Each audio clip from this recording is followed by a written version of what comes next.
Gilles Dutil, bonjour. Bonjour. Vous êtes associé gérant de FCS Management, donc conseiller en stratégie pour le sanitaire et le social.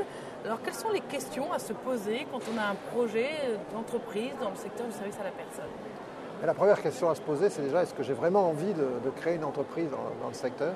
Parce que l'investissement personnel, autant que professionnel, va être très important pendant plusieurs années. La deuxième question à se poser, c'est quel type de public je vise, quel type d'activité je veux proposer, quel type de service je veux proposer et avec qui je vais le faire.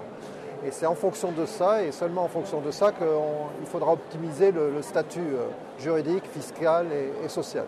Alors, une fois que nous avons déterminé notre envie, notre enthousiasme et la cible visée, quelles sont les étapes clés dans le montage d'une structure? La première étape, il me semble important de rappeler que comme c'est un secteur relativement neuf, il faut s'inspirer de ce qui a déjà été fait. J'ai l'habitude de dire, avant de devenir boucher, on regarde comment les bouchers déjà fonctionnent. Donc, moi, je recommande fortement déjà d'aller dans des structures existantes, comme salarié, comme partenaire, mais pour déjà les voir fonctionner.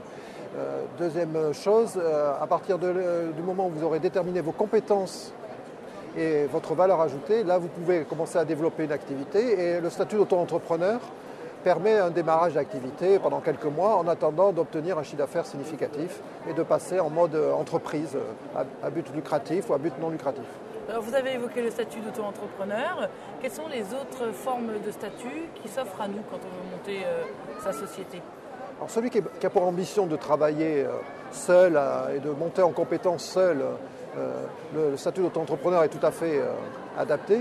Celui qui veut travailler en équipe et avoir des salariés, des collaborateurs ou des partenaires, très rapidement, il va être obligé de passer en mode entreprise, soit entreprise à but lucratif, type association ou fondation, soit entreprise à but non lucratif. Enfin, si vous deviez donner quelques conseils à des gens qui hésitent à se lancer, que leur diriez-vous? Je leur dirais qu'effectivement, il faut réfléchir à 2 ou 3 fois. Ce secteur est très exigeant. De l'extérieur, il pourrait sembler facile d'accès, puisqu'il y a très peu de barrières à l'entrée. En revanche, en termes de compétences, et contrairement à l'image reçue, il exige beaucoup de compétences relationnelles, professionnelles.